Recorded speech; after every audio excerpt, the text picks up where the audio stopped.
Okay, so இந்த trade நம்ம ஏன் எடுத்தோம் அப்படின்னா, ஏஷியன் 9 o'clock மாடல், என்னோட 9 o'clock மாடல் படி 9 o'clock opening, displacement, SMT, change in state of delivery, breaker or எஃபிஜில entry, of course it is happen. So இது எடுக்க காரணமா இருந்தது வந்து பாத்தீங்கன்னா, நேத்தோட 1 hourல போய் பாத்தீங்க அப்படின்னா, வாட் அபவுட் நம்ம வந்து ப்ரீவியஸ் வீக் லோவை ஸ்வீப் பண்ணி நம்ம வந்து ரிஜெக்ட் ஆகி நல்லா டிஸ்ட்ரிபியூஷன், ஃபென்டாஸ்டிக் டிஸ்ட்ரிபியூஷன் போயிருந்தோம். வீக்லி ஓப்பனிங் பிரைஸ் நியர்பை போயிட்டு நிறைய லிக்விடிட்டிஸ் இருக்கு, பிரைஸ் அங்க போயிட்டு எடுக்க முடியாம ரிஜெக்ட் ஆயிட்டு இருந்தான். So of course we know that price மேல daily FG towards daily FG நோக்கி தான் போயிட்டு இருக்குன்னு நமக்கு தெரியும்.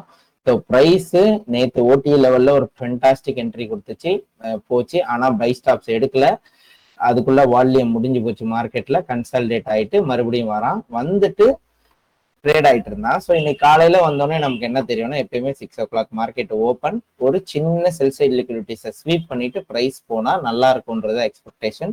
பிகாஸ் இது வந்து ப்ரொடெக்டட் லோ. ஸோ ஆல்ரெடி இந்த ஸ்விங்குக்கு ஓடி லெவல் வந்துட்டு தான் போனா, இந்த பைஸ் மட்டும்தான் எடுத்தான். ஆனா வந்து வீக்லி ஓப்பனிங் பிரைஸை டேப் பண்ணல. ஸோ அதனால தான் வெயிட் பண்ணிட்டு இருந்தது. Of course my bias is bullish. So இப்போ ரீசெண்டா இருந்த ஒரு கன்சாலிடேஷனை ஸ்வீப் பண்ணிட்டு மறுபடியும் போறோம். இது வந்து பேசிக். PO3 படி பார்த்தீங்கன்னா, first hour consolidation, second hour approaching to key level, third ஹவர்ல of course 6 to 7 o'clock, 7 to 8 o'clock. 8 o'clock key level வந்தோடனே 8 o'clock லோவை மறுபடியும் 9 o'clock ஸ்வீப் பண்ணி டிஸ்ட்ரிபியூஷனை ஸ்டார்ட் பண்ணிட்டா. So the PO3 is completed. ஓகேவா? இந்த டிஸ்ட்ரிபியூஷனுக்கு நெக்ஸ்ட் வந்து ரிவர்ஸ் ஆகிட்டு போகும், அதை பார்த்துக்கலாம். பட் இந்த ட்ரேட் எடுக்க காரணம் வெரி சிம்பிள், டெக்ஸ்ட் புக்.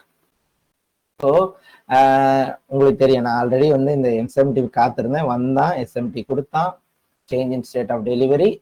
இதுதான் 9 o'clock ஓப்பனிங் ப்ரைஸை டிஸ்பிளேஸ் பண்ண எஃபிஜி, ஐஎஃப்இஜி ஆச்சு. அதோட ரீடெஸ்ட்ல நம்ம எல்லாருமே இங்கே தான் போனோம். ஸோ அழகா வந்து 2RR இஸ் யுவர் ஜிபி எப்பயுமே வச்சுக்கணும். But I know this is morning AM session, அதாவது நம்மளுக்கு இந்த நம்மளோட மார்னிங்க்கு நம்மளுடைய டெய்லி ஓப்பனிங் ஆன ஹை, அதை வந்து எப்பயுமே ப்ரைஸ் வந்து ரீப்ரைஸ் பண்ணோம். ஸோ அதுதான் நம்மளுடைய பை சைட் லிக்விடிட்டியா இருந்தது. ஸோ அதை வந்து நம்ம எடுத்தாச்சு. ஸோ ஓகேவா?